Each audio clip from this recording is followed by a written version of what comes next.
Ethnicity and ethnocentrism. 1. Ethnicity.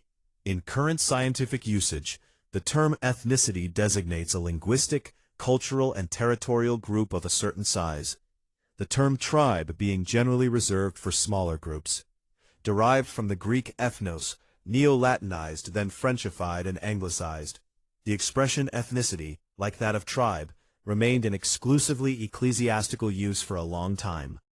It denotes, in opposition to Christians, pagan or gentile peoples, which in secular language we will first call nations or peoples, then from the 19th century, race and tribes, even though science in charge of their description has been called, since the end of the 13th century, ethnology or ethnography.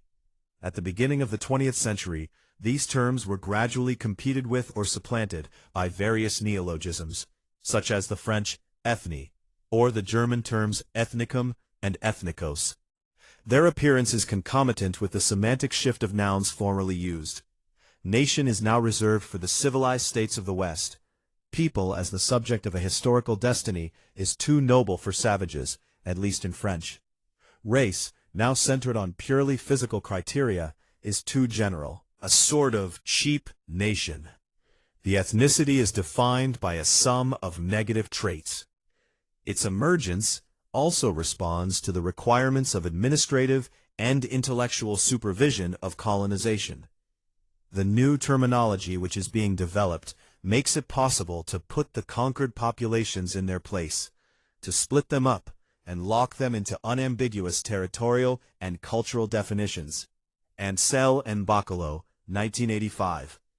The new terminology that is being developed makes it possible to put the conquered populations in their place, to split them up and lock them into unambiguous territorial and cultural definitions. Amselle and M'Bokolo, 1985. To divide them and lock them into unambiguous territorial and cultural definitions. Amselle and M'Bokolo, 1985. 2. We thus understand from all these explanations the origin of the controversy about the use of the term ethnic group in Rwanda and in other African countries. While in Germany, in the Slavic countries, and in Northern Europe, the derivatives of ethnos emphasize the feeling of belonging to a collectivity. In France, the determining criterion of ethnicity is the community linguistic. From the ancient use of the term race, however, there remains the idea that it constitutes an almost natural and therefore immutable essence. The noun does not exist in English. The ethnic group compound is of recent appearance and specifically designates a cultural minority. However, the expression tribe, used longer than in France, or people, later society, which English continues to use, participate in the same naturalist and reifying approach. This substantivist vision, which makes each ethnic group a discrete entity endowed with a specific culture, language, psychology, and a specialist to describe it, will long dominate anthropology, and continues until now to shape its institutional and professional organization. However, the work of F. Barth, 1969, and the response it immediately received in the scientific community bear witness to the critical revision which began in the 1960s.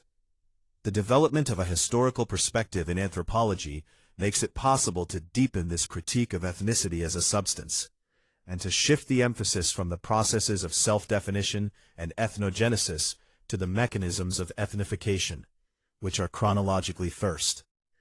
Africanists in particular have become aware that many supposedly traditional ethnic groups are colonial creations resulting from a coup to translate into scholarly language stereotypes widespread in neighboring populations.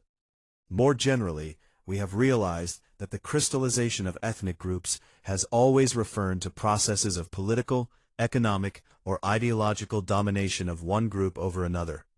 Even today, the ethnic discourse held by the ruling layers of neo-colonial states, as well as by the Western media, serves above all to disqualify revolt movements whose issues have in truth nothing to do with the traditional burdens ritually invoked. To do this, let's make a distinction. The term ethnic group would ultimately only designate a certain level of social organization of which nothing justifies the exorbitant epistemological privilege, and even less the reification. These ethnic groups, patiently deconstructed by anthropologists, have, however, become subjects, taking over in many cases on their own, either by dialectical effect or because they could not otherwise express their economic and political demands. The ethnic or indigenous or tribalist discourse used against them by the dominants. For multiple reasons: acceleration of urban emigration, failure of class struggles, abortion of the process of forming a proletariat or a peasantry charged with revolutionary hopes, questioning of certain aspects of national or nationalist ideology, ethnicity has become a positive identity value. Ethnocentrism.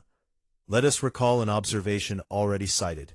The word native designates firstly who comes from the very soil where he lives, who is supposed not to have come there by immigration.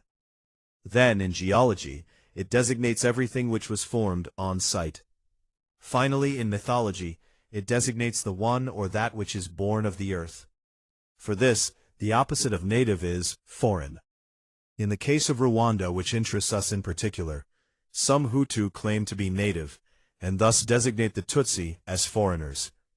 The problem is that as soon as the latter took power by installing a monarchical dynasty at the top of all institutions, they in turn created a new communitarian ideology whose right of belonging is no longer the link to the earth, but rather adherence to the founding myth of the kingdom, the so-called Ibarari myth, or the myth of the clans of celestial origins. Thus, as archaic and radical forms of socio-political organizations, through different defense mechanisms, autochthony and communitarianism lead to ethnocentrism. Introduced by W. G. Summer in 1907, the term ethnocentrism designates a collective attitude which consists of repudiating cultural forms, moral, religious, social, aesthetic, which are the furthest away from those specific to a given society. The barbarian of the Greco-Roman world, the savage of Western civilization, are historically dated and, so to speak, metaphorical figures who reflect this refusal of cultural diversity and this rejection outside of culture, in nature, of one who does not conform to the standards of the society which employs them. According to the same author we quote, such a value judgment seems to be universal. For each social group, humanity ceases at its linguistic, ethnic, or even class or caste border. Very often people call themselves men, the beautiful people, the real ones, categories from which the foreigner is by nature excluded. Ethnocentrism can generate intolerance, blind and exclusive adherence to one's own values, take extreme, if not extremist forms, religious, political, cultural, going as far as the negation and destruction of other cultures or other peoples, ethnocide, genocide, or even justify its undertakings with pseudo-scientific theories, racism. All of these extreme consequences of ethnocentrism have been observed in Rwanda and throughout the Great Lakes region of Africa. Another form of ethnocentrism, more subtle and attenuated, consisted of recognizing cultural diversity as long as it was hierarchical, either logically, pre-logical mentality, or ontologically, primitivism, or even historically, stages of civilization, or finally rhetorically, societies destined to disappear.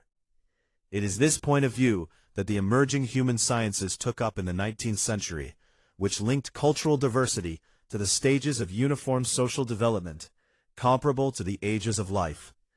This was to ignore human history and the process of hominization. Today's primitives are neither large, retarded children outside of time, nor living witnesses of prehistoric times, destined to become adults, mature, by integrating into Western civilization. The ethnocentric prejudice had given way to the ethnocentric scientific norm, as with L. H. Morgan, E. B. Taylor, H. Spencer, J. G. Fraser, or L. Lévi-Brühl, to the point of becoming, by a curious reversal, one of the basic principles of the ethnographic approach, which postulates that any culture can be understood and analyzed by a stranger to this culture.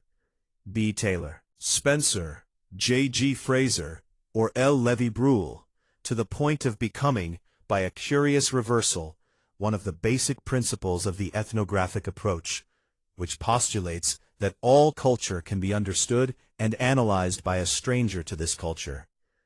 B. Taylor, H. Spencer, J. G. Fraser, or L. Levy-Bruhl, to the point of becoming, by a curious reversal, one of the basic principles of the ethnographic approach, which postulates that all culture can be understood and analyzed by a stranger to this culture, which postulates that any culture can be understood and analyzed by a stranger to that culture. This observation explains what is happening in Africa, from the beginning of the colonial era to the present day, and in particular in Rwanda. 1. SEBUNUMA D, Communitarianism and Autochthony, from the case of Rwanda to the universal. Issy-les-Moulineaux, Éditions Umusozo, 2013. 2. Taylor A.C., article Ethnie in Bonte P. and Izard M., under the direction of 1991, Dictionary of Ethnology and Anthropology, Paris PUF, 2004, page 242. 3. Ibid, page 243. 4. Ibid. 5. Ray A., The Great Robert of the French Language, Paris Dictionnaire Le Robert, 2001, page 1028. 6. Ibid. 7. Renard Kazovitz FM, article Ethnocentrism, in Bonte P. and Izard M., under the direction of 1991, Dictionary of Ethnology and Anthropology, CIT. p. 247. p. 8. Ibid.